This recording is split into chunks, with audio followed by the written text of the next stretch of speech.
Good morning children, welcome to RRCA। तो उस दिन हम लोग उपसर्ग पढ़े थे। उपसर्ग के बारे में मैंने बताया था कि उपसर्ग क्या है। दो शब्दों के सार्थक मेल से बना है उप प्लस सर्ग। उप का मतलब होता है आपका पास या निकट, और सर्ग का मतलब होता है रचना या निर्माण। यानी पास में आके जो शब्द आपस में जुड़ के बनते हैं उसको हम लोग क्या करते हैं, उपसर्ग। उपसर्ग में मैंने ये भी बताया था कि ऐसे शब्द जोड़ेंगे आप लोग जिसका अर्थ हो। ठीक है, उपसर्ग में उप का भी अर्थ हो, उपसर्ग का भी, और जो उसके साथ शब्द जुड़े उसका भी अर्थ निकलता हो। ठीक है बच्चों, तो आप लोग को मैंने उससे पहले संस्कृत के आधार पर बताया था। आज हम बताने जा रहे हैं हिंदी के आधार पे। बहुत सारे बच्चे जो थे वो उसका अर्थ नहीं समझ पाए थे। उपसर्ग का जो उपसर्ग जुड़ा था उसका अर्थ नहीं समझ पाए थे और उन लोगों को दिक्कत हो रही थी, तो उन्होंने मुझे कमेंट किया और मैं इसके लिए अर्थ आप लोग को लिख दी हूँ। आज आप लोग उसको ध्यान से पढ़िए, मैं बता रही हूँ, और अर्थ याद कीजिएगा तो बहुत आसान पड़ेगा उपसर्ग बनाना। ठीक है, चलिए देखते हैं। मैंने 3 भागों में इसको बांटा है, ध्यान से समझिए आप लोग। जैसे उपसर्ग, अर्थ और उदाहरण। ठीक है, तो ये आपके उपसर्ग है नी। ठीक है, तो नी का मतलब बहुत सारे बच्चे नहीं जानते होंगे कि नी का मतलब क्या होता है, उसका अर्थ क्या निकलता है। तो बच्चे क्या करते हैं, नी का मतलब कुछ समझते ही नहीं है, तो इसीलिए उसको क्या होता है, अर्थ नहीं मिलता है, तो उनको उपसर्ग बनाने में काफी ज्यादा दिक्कत होती है। तो नी का अर्थ मैंने लिख दिया। नी का अर्थ होता है रहित। क्या होता है बच्चों, रहित। तो इसका जब हम लोग जोड़ेंगे नी का अर्थ, अगर किसी में जोड़ देते हैं नी हत्या, तो नी प्लस हत्या जोड़ेंगे तो निहत्या आपका हो जाएगा हत्या। ठीक है, हत्था, और सॉरी निहत्था। ठीक है, तो निहत्था हो जाएगा आपका। निहत्था मतलब जिसका मतलब हाथ में कुछ भी ना हो। जैसे कभी आप लोग देखे होंगे कि कोई जाता है, लड़ाई आप लोग देखते हैं ना, तो कोई ऐसा लड़ाई आप लोग देख लीजिए जिसमें एक पार्टी के पास खूब सारे डंडे हो, हथियार हो, और दूसरा पार्टी खाली हाथ जाए, तो जो खाली हाथ जाता है उसको हम लोग क्या कहते हैं, निहत्था। ठीक है, तो निहत्था। निठल्ला, निठल्ला किसको कहते हैं आप लोग, तो निठल्ला जिसके पास कोई भी पैसे ना हो। ठीक है, पैसे वाले को हम लोग निठल्ला नहीं कहेंगे, जिसके पास पैसे ना हो उसको हम लोग क्या कहेंगे, निठल्ला। ठीक है, निहत्था का मतलब भी आप लोग समझ गए, जिसके हाथ में कुछ भी ना हो। ठीक है, जो एकदम लड़ाई के मैदान पे खाली हाथ जाए, सफेद झंडा भी ना लेके जाए। ठीक है, निठल्ला का मतलब भी बच्चों समझ गए आप लोग। ठीक है, जिसके पास में कुछ भी ना हो। ठीक है, अब उस दिन मैंने लिखा था तो बहुत सारे बच्चे कहे मैम अ का मतलब क्या होता है, तो अ का मतलब होता है अभाव। क्या होता है, अभाव। अभाव मतलब किसी चीज का मतलब खालीपन। ठीक है, जो चीज ना हो, अभाव हो। ठीक है, तो अभाव से हम लोग जोड़ते हैं। जैसे अ का ये तो अर्थ आप याद कर लेंगे, अभाव, और दूसरा हो जाता है अचूक, फिर अद्भुत। अचूक मतलब जो मतलब एकदम निशाना जिसका एकदम सटीक हो। ठीक है, निशाना एकदम सटीक हो, एकदम जाके लगे, तो अ प्लस चूक जोड़ेंगे तो क्या हो जाएगा, अचूक आपका। ठीक है, फिर अद्भुत, तो अद्भुत, अ प्लस अद प्लस भूत आपका जोड़ेंगे। भूत मतलब बीता हुआ समय। आप लोग को ये पहले से पता है कि भूतकाल पढ़ते हो ना, वर्तमान, भविष्य, भूतकाल, तो भूत मतलब बीता हुआ समय, तो दोनों को जोड़ते हैं अद्भुत। अद्भुत आपका, अद्भुत का मतलब जो आश्चर्यजनक, मतलब उसके जैसा कुछ भी ना। ठीक है, तो ये सारे अर्थ आप लोग दो शब्दों को जोड़ने के बाद ये ध्यान दीजिए कि दोनों शब्दों का अर्थ निकल रहा है बच्चों। ठीक है, अ का भी निकल रहा है, अ मतलब अभाव, चूक मतलब चूक जाना। ठीक है, दोनों को जोड़ने पे अचूक, अचूक में नया अर्थ निकल गया। अचूक मतलब जिसका कोई भी मुकाबला ना हो, मतलब जिसका निशाना अच्छा हो, पढ़ने में अच्छा हो। ठीक है, हर चीज में अच्छा हो, उसको हम क्या कहेंगे, अचूक। ठीक है, अब आते हैं तीसरे पे। तीसरा आपका क्या है, हिंदी के आधार पे कू। कू का मतलब बहुत सारे बच्चे नहीं जानते, इसीलिए कू का मतलब क्या होता है, बुरा।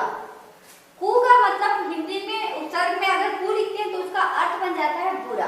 ठीक है, अब इसे कू प्लस चाल, तो कू मतलब हम लोग जानते हैं बुरा, और चाल मतलब जानते हैं चाल, तो कू प्लस चाल जोड़ेंगे आपका तो कुचाल हो जाएगा। कुचाल मतलब कुटिल होता है। मैं दोनों लिख दी हूँ क्योंकि कई सारे बच्चे जो होते हैं कुचाल का मतलब नहीं जानते, इसीलिए मैं लिख दी हूँ कुचाल मतलब कुटिल। कुटिल मतलब क्या होता है, सातिर दिमाग वाला, जो मतलब हर किसी में तेज हो, दिमाग उसका काफी ज्यादा शातिर हो, लड़ाई में, चुगली लगाने में, चाहे किसी चीज में या पढ़ाई में। कई बच्चे होते हैं ना, बाकी बच्चों को कहते हैं अरे जब हम पढ़ेंगे तो तुम पढ़ना, वो बाकी को भुतला देते हैं और उसके बाद क्या होता है, खुद चोरी से पढ़ लेते हैं। उनके नंबर अच्छे आते हैं, जो उनके भरोसे बैठे हैं वो क्या होता है, फेल हो जाते हैं। ठीक है, तो ऐसे बच्चों को क्या होता है, कुटिल होते हैं, यानी चालाक होते हैं। कुकर्म, कुकर्म मतलब बुरा कर्म। ठीक है, बहुत ज्यादा बुरा कर्म करने वाले को कुकर्म या कुकर्मी कहते हैं। ठीक है, अब आता है स का मतलब भी आप लोग नहीं जानेंगे, स प्लस सु। तो स का मतलब हो जाता है साथ। क्या होता है, स का मतलब साथ और सु का मतलब हो जाता है अच्छा। तो इसका क्या हो जाता है आपका स प्लस रस। रस हम लोग पढ़ते हैं, आप लोग रस आप लोग पढ़ोगे हिंदी में, तो आप लोग बहुत सारे रस होते हैं, छंद का रस, बहुत सारे रस है।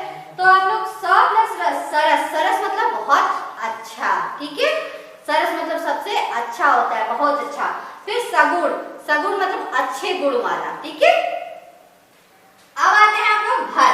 भर का मतलब होता है जैसे भरना या पूरा, जैसे कहते हैं रिक्त स्थान को भरो, तो भर आ रहा है, भरो या भरना, तो यानी पूरा करना आता है। आप लोग पढ़ते हो ना हिंदी में, जब क्वेश्चन दिए रहते हैं रिक्त स्थान को भरो, तो भर आता है, तो भरो मतलब पूरा करो।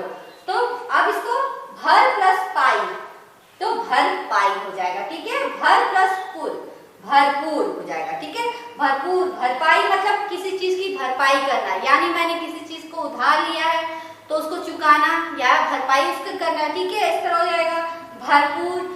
तो मान लीजिए मुझे भोजन अधूरा मिला है, तो मैं उसको क्या करूंगी, पूरा करने के लिए और भोजन लूंगी। ठीक है, मैं तो उसको क्या हो जाएगा, भरपूर, मतलब भरपूर भोजन मैंने किया। ठीक है, अब आता है आपका अन्न। अन्न मतलब होता है आपका निषेध। क्या होता है, निषेध।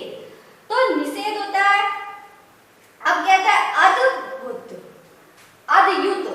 अद्युत मतलब निषेध, मतलब किसी चीज, कोई चीज छूट रहा है आपका। निषेध मतलब क्या होता है, छूटना, मतलब कोई वाक्य में कुछ चीज छूट जाता है ना, निषेध हो जाता है, छूट जाता है, उसको हम लोग क्या कहते हैं, अद्युत या अचूक। अचूक का मैंने पहले भी बताया है, जो मतलब कुछ मतलब उसमें चूका हुआ ना हो, मतलब एकदम निश्चित हो। ठीक है, निषेध। अब आता है आपका पर। पर मतलब पराया। पर से हम लोग समझ सकते हैं पराया, तो पर मतलब दूसरा।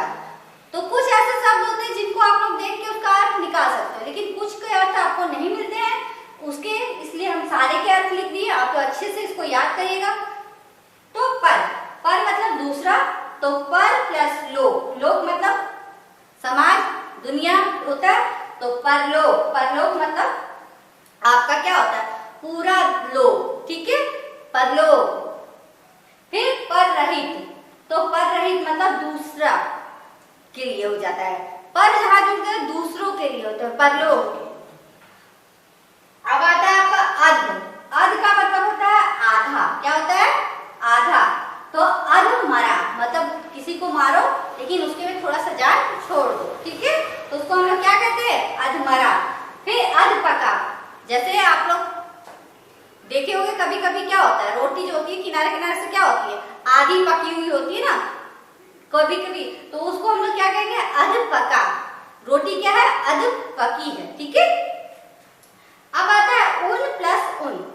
तो एक उन में क्या है, हलन, देखिए, और दूसरा उन है, तो एक कम हो जाएगा। ठीक है, अब उसमें क्या है, हलंत वाले में देखेंगे, हलंत जहां लगा होता है उसका मतलब आधा न होता है। ठीक है, तो क्या होता है, तो इसमें हो जाएगा हलंत में उन नीस। क्या हो जाएगा, उन नीस। ठीक है, इसमें देखेंगे कि हलंत जहां लगा रहता है उसमें आधा शब्द जोड़ते हैं, तो ऐसा आधा शब्द जोड़ेंगे, उन्नति। उन्नति, आपका उन्नति में क्या है, आपका आधा ना होता है, ऐसे ही 19।